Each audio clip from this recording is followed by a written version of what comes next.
Guys, today I'm back out at McGuire's as promised, and we are doing some amazing training. As you can see, we did a ton of classroom work, but right now we're actually working in the garage. You have some major detailers here doing a lot of one-on-one work.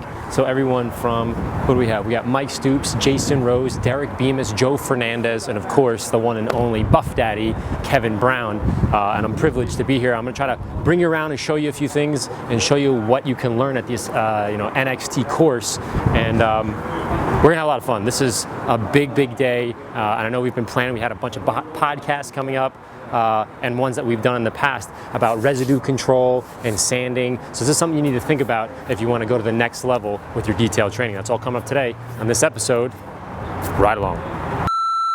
All right, right now I'm outside the session for the advanced training. This is Sunday. Absolutely incredible. We have probably the best detailers in the entire world working and discussing on the things that we're going to talk about today, which is kind of like really insane. So I'm going to pull you in real quick, but I'm going to be quiet. I'll just show you some of the guys that are in this training. It's absolutely incredible. Here you go.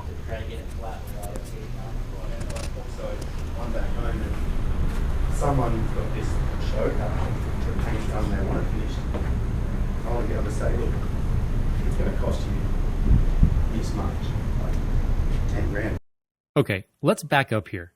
What is NXT training, and why would I fly across the country to be a part of it? Well, this is an advanced detailing school, and what I mean by advanced is that everyone here participating has some level of detailing experience, but all are highly motivated to learn the new techniques. The trainers at NXT are world-class detailers that I've personally learned a great deal from, but more importantly, they're good, honest, hardworking friends of mine who spent a great deal of their time helping out fellow detailers, and as you guys know, that is extremely important to me. Jason Rose has been with McGuire's since 1996 and was a pro detailer for 12 years before that. He now is the Global Technical Services and Training Manager, meaning he trains the trainers around the world. Kevin Brown, aka Mr. Buff Daddy, or when I'm trying to make him feel incredibly uncomfortable, I call him the godfather of residue management, which always elicits a big laugh. More on that later. Michael Stoops is McGuire's internet technical trainer, meaning he's on the front lines of the latest techniques, issues, and solutions from the global detailing community. Then there's Joe Fernandez from Superior Shine, full-time comedian who happens to be a ridiculously skilled and experienced detailer with tons of knowledge to share if you can stop laughing long enough to listen to his advice. Rounding out our cadre of experience is Greg Nichols of Reflections Detailing, who is known for his incredible blog posts and vast detailing expertise on the web. As I was filming this, and especially while I was editing this video, I realized there's no way to do justice for the amount of information gained by educating yourself at classes like this. How could I possibly disseminate years of detailing experience from our instructors, days of in-classroom presentation, and hands-on work all into one video? Well, the answer is I can't. You have to experience it for yourself. The most common questions I get are about what's the best product or tool, and as important as they are, they're completely useless without educating yourself, whether it's through the classes, videos, or practicing in your own garage. Having said all that, here's a quick recap of what we discussed and practiced during our sessions. Hand and DA sanding techniques, types of sandpaper, and texture leveling versus texture matching techniques. We also got to chat with a few special guests. This is Jason Kilmer, who specializes in show car hand sanding for some of the top cars in the world, and showed us a few tools and techniques he uses during the 1, 2, and even 3-month process.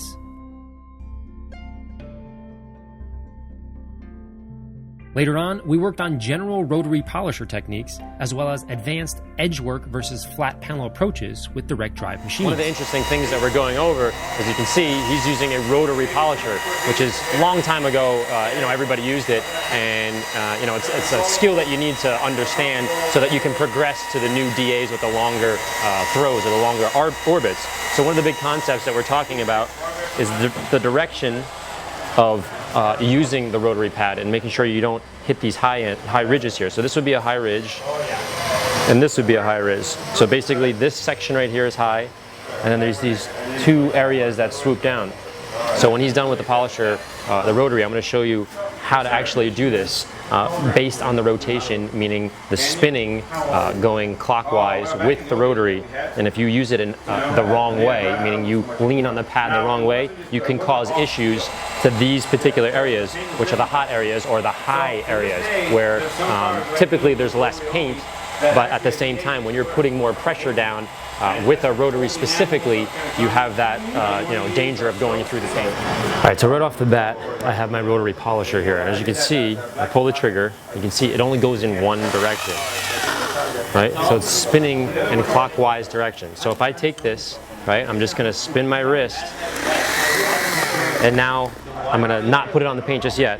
But as you can see, there's a lip that comes up here and a lip that goes down here. And if this is only spinning in one direction, remember it's not a dual action, only spinning in one direction, you have to worry about the pad banging in this side, right?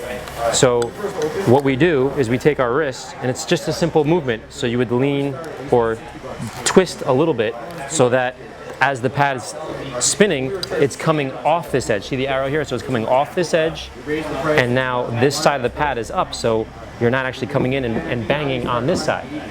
But, so now I'm on this side for this edge. Now if I were to just move down and not turn my wrist at all, what would be happening? Again, it's spinning, but now I'm banging into this side. So that's wrong. So I'm tilted this direction, back this way, for this edge. For this edge arrow, I'm tilted this way. So these are, so as it's coming off, I'm not banging into the edge. So these are little nuances that come along with these older machines. They're still fantastic, they're great, but you can sort of get around that now with the new dual action, the ones with the huge orbits. But so part of this training today is to go over this kind of understanding of how it was done in the past and how you can still do it now. But it's each machine has its own nuance, so it's kind of cool that they're doing a bunch of training on this. So I'm going to continue polishing this and keep practicing, and we got lots more to talk about. Next up was working with DA polishers, forced rotation, large orbit, and pneumatic, which helps students appreciate and solidify the differences between traditional rotary and the latest machine technology. As I mentioned earlier, Kevin Brown spoke about residue management and then demonstrated his techniques on cars inside our garage. Now, if you've ever thought about going for some additional training, one of the big factors that you need to think about is, are you going to be working on actual cars? Now, we do a lot of classroom work here. We did a lot of work on panels, but as you can see, we're working on a car live here, a rental car, in fact, and it's beat up. And people like Kevin Brown are literally grabbing people's hands and showing them, hey, put more pressure here, put less pressure there, and you can use this compound or that polish, and don't use that, or microfiber, just tons of information. But it's a lot to get over on a video, let's say, or on a PowerPoint. But it's a completely different thing when you're sitting with the guy or one of the trainers. Look at all these guys around here grabbing your hand and literally showing you the motion. It's sort of priceless in this. So when you're thinking about going for training, that should be one of the big overlying things. So check out the schedule and make sure that activities like this are on your list. We also had a quick demo of new tools and gadgets used in the pro detailing world by Darren Pereira, highlighting a few new toys I gotta have in my arsenal. All right, guys, well, the 3 days of training is up, and as you can see, we've done a lot of work inside the classroom, even more outside. I got my buddy Cam over here, he's practicing wet sanding. You got guys, Jason Kilmer, who taught us a ton of things about how to wet sand, amazing and very special cars, crazy high level, and we're all practicing that right now. So it's really about spending the time and learning how to practice. You're not going to become the world's greatest detailer in a matter of a day, 2, or even 3 days. So that's kind of a big concept I wanted to make sure that I got through to the camera. And the second thing that is really impactful for me would be the residue control, or what we call residue management. How to manage the paint that's coming off, the clear coat that's coming off, even when you're wet sanding versus polishing. Every time you are pulling clear coat or single stage off the paint, you have to manage that. So those are two massive concepts that we talk about a lot at training sessions like this. Of course, if you have any questions, shoot me an email, larry@ammonyc.com, and of course, buffdaddy.com. I want to thank McGuire's. This has been an amazing week. So much information that it's virtually impossible to put on camera. But as always, practice, practice, practice, and have a great summer.